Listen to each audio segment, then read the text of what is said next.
ರಾಯಬಾಗ್ ತಾಲೂಕಿನ ಬಸ್ತವಾಡ ಗ್ರಾಮದೊಳಗೆ ಏನಾಗಿದೆ ಅಂತ ಒಂದು ಹಾರ್ಟಿಕಲ್ಚರ್ SC/ST ಸ್ಕೀಮ್ದೊಳಗೆ ಅವರು ಅಧಿಕಾರಿಗಳು ಮತ್ತು ಏಜೆಂಟರು ಕೂಡಿ 19,28,000 ರೂಪಾಯಿಯನ್ನು ಗುಳುಮ್ ಮಾಡಿಬಿಟ್ಟಾರೆ.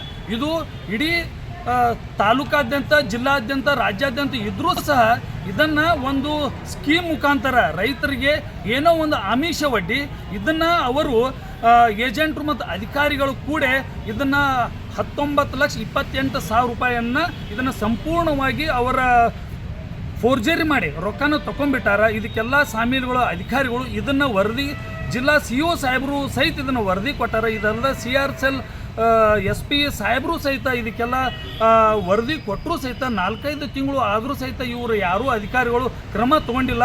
ನಮ್ಮದು ಒಂದು ಏನಂದ್ರೆ ಆ ಅಧಿಕಾರಿಗಳನ್ನು ಅವ್ರನ್ನ ವಜಾಗೊಳಿಸಿ ಇದನ್ನು ಅವ್ರದ್ದು ಈ ರೈತರು ಬರುವಂಥದ್ದು 19,28,000 ಅವರ ಅಕೌಂಟಿಗೇನೆ ಬರಬೇಕಂತ ಹೇಳಿ, ಯಾಕಂತಂದ್ರೆ ಅವರಿಗೆ ಅನ್ಯಾಯ ಆಗ್ಯದ. ಅದ್ರೊಳಗೆ ಅವರು ಸ್ವಲ್ಪ ಜಮೀನು ಇರೋದ್ರಿಂದ, ದಲಿತರು ಅವರು ಸ್ವಲ್ಪ ಜಮೀನು ಇರೋದ್ರೆ ಇಂಥ ಅಧಿಕಾರಿಗಳು ಅವರ ಲೂಟಿ ಮಾಡ್ಯಾರಂತ ಅವರಿಗೆ ಶಿಕ್ಷೆ ಆಗ್ಬೇಕಂತ ತಮಗೆ ನಾವು ಹೇಳ್ತೀವಿ. ನಿಮ್ಮ ಹೆಸರು? ರಾಘವೇಂದ್ರ ನಾಯ್ಕ್, ರೈತ ಸಂಘ ಅಧ್ಯಕ್ಷರು.